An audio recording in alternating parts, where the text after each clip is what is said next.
Hi മുത്തുമണികളെ, ഇന്ന് നമ്മൾ കടല വെച്ചിട്ട് നല്ല അടിപൊളി ഒരു കറിയാണ് തയ്യാറാക്കാൻ പോകുന്നത്. ചപ്പാത്തിക്ക് അപ്പത്തിനോടൊക്കെ നല്ല അടിപൊളി കോമ്പിനേഷനാണ്. മുളക് പൊടി മല്ലിപ്പൊടിയുടെ ഒന്നും ആവശ്യമില്ല. നമുക്ക് എത്രയാണോ കടല വേണ്ടത് അതനുസരിച്ച് കടല കുതിർത്തെടുത്ത ശേഷം വെള്ളം ഒഴിച്ചു കൊടുത്ത് നമുക്കിതൊന്ന് വേവിച്ചെടുക്കാം. അപ്പോൾ ഇതൊന്ന് അടച്ച് വേവിച്ചെടുക്കാം. അപ്പോൾ അതിനുവേണ്ടി ഞാനൊരു പാൻ അടുപ്പിൽ വെച്ച് കൊടുത്ത് അതിലേക്ക് നമുക്ക് ആവശ്യത്തിന് വെളിച്ചെണ്ണ ഒഴിച്ച് കൊടുത്ത് ചൂടായ ശേഷം കടുക് ഇട്ട് കൊടുക്കാം. കടുക് പൊട്ടി വന്ന ശേഷം നമുക്കതിലേക്ക് ചെറിയ കഷ്ണം കറുവപ്പട്ട, ഗ്രാമ്പു, ഏലക്ക ഇട്ട് കൊടുക്കാം. അപ്പോൾ നമ്മൾ കടല എടുക്കുന്നതിൻ്റെ അളവിനനുസരിച്ച് ഈ സാധനങ്ങളെല്ലാം കൂടുകയും കുറയൊക്കെ ചെയ്യും കേട്ടോ. അപ്പോൾ നമുക്ക് എത്രയാണോ കടല വേണ്ടത് അതനുസരിച്ച് സാധനങ്ങൾ കൂടുതൽ എടുക്കുക. അതിലേക്ക് നമുക്ക് ഒരു സവാളയാണ് എടുത്തിരിക്കുന്നത്, വലിയൊരു സവാളയാണ് എടുത്തിരിക്കുന്നത്. കൂടുതൽ കടല എടുക്കുകയാണെങ്കിൽ നിങ്ങൾക്ക് അതിനനുസരിച്ച് സവാള ചേർത്ത് കൊടുക്കണം. എന്നിട്ട് നമുക്കതിലേക്ക് കുറച്ച് ഉപ്പും കൂടി ഇട്ട് കൊടുത്ത് ഇതൊന്ന് വഴറ്റിയെടുക്കാം.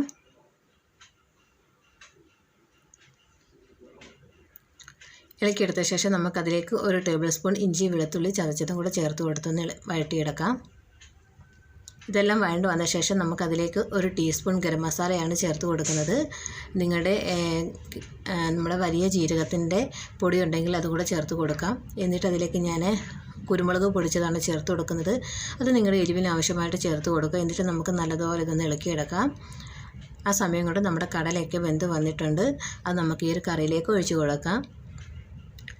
ഈ കറി എല്ലാവർക്കും ഒരുപാട് ഇഷ്ടമാകും. അപ്പോൾ നിങ്ങൾ തീർച്ചയായിട്ടും ഇതൊന്ന് ട്രൈ ചെയ്ത് നോക്കണം. എന്നിട്ട് നമുക്ക് കടലയൊക്കെ ഇട്ട് കൊടുത്ത ശേഷം നല്ലതുപോലെ ഒന്ന് മിക്സ് ചെയ്തെടുക്കാം. നല്ലതുപോലെ മിക്സ് ചെയ്ത ശേഷം ഇതിലേക്ക് ഉപ്പുണ്ടോ എന്ന് നോക്കിയിട്ട് ഉപ്പ് ചേർത്ത് കൊടുക്കാം. എന്നിട്ട് നമുക്ക് തക്കാളിയും 2-3 പച്ചമുളക് ഇതിലേക്ക് ഇട്ട് കൊടുത്തിട്ട് ഒരു 10 മിനിറ്റ് വീണ്ടും ഒന്ന് അടച്ച് വെച്ച് ഇത് വേവിച്ചെടുക്കാം. അപ്പോൾ ഇതിലേക്ക് നിങ്ങൾക്ക് വെള്ളം വേണമെന്നുണ്ടെങ്കിൽ ചേർത്ത് കൊടുക്കാവുന്നതാണ്. ഞാൻ കുറച്ച് കടല മാറ്റി വെച്ചിട്ടുണ്ടായിരുന്നു. നമുക്കതൊന്ന് പേസ്റ്റ് രൂപത്തിൽ അരച്ചെടുക്കാൻ വേണ്ടി നമ്മുടെ ഗ്രേവി നല്ല കൊഴുപ്പ് രൂപത്തിൽ കിട്ടാൻ വേണ്ടിയാണ്. കടലയും കുറച്ച് ബദാം പരിപ്പുമാണ് എടുത്തിട്ടുള്ളത്. നിങ്ങൾക്ക് അതിന് ക്യാഷ്നട്ട് ഉണ്ടെങ്കിൽ അതെടുക്കാം. ആവശ്യത്തിന് വെള്ളം ഒഴിച്ച് കൊടുത്ത് നല്ല ഫൈനായിട്ട് നമുക്കതൊന്ന് അരച്ചെടുക്കാം. അപ്പോൾ അരച്ചെടുത്ത ശേഷം നമ്മൾ ഈ ഒരു കറിയിലേക്ക് ഒഴിച്ച് കൊടുത്തിട്ടുണ്ട്. അപ്പോൾ ആവശ്യത്തിന് ഗ്രേവി വേണമെങ്കിൽ കുറച്ചും കൂടെ വെള്ളം ചേർത്ത് കൊടുക്കാം. ഞാനതിലേക്ക് മിക്സിയുടെ ജാർ കഴുകിയ വെള്ളം കൂടെ ഒഴിച്ച് കൊടുക്കുന്നുണ്ട്. അപ്പോൾ നമ്മുടെ ഈ ഒരു കറി ഒരു 5-6 മിനിറ്റും കൂടെ അടച്ച് വെച്ചിട്ട് ലോ ഫ്ലെയിമിലൊന്ന് വേവിച്ചെടുക്കുക. അപ്പോഴത്തേക്ക് നമ്മുടെ കറിയൊക്കെ നല്ല തിക്കായിട്ട് വരും.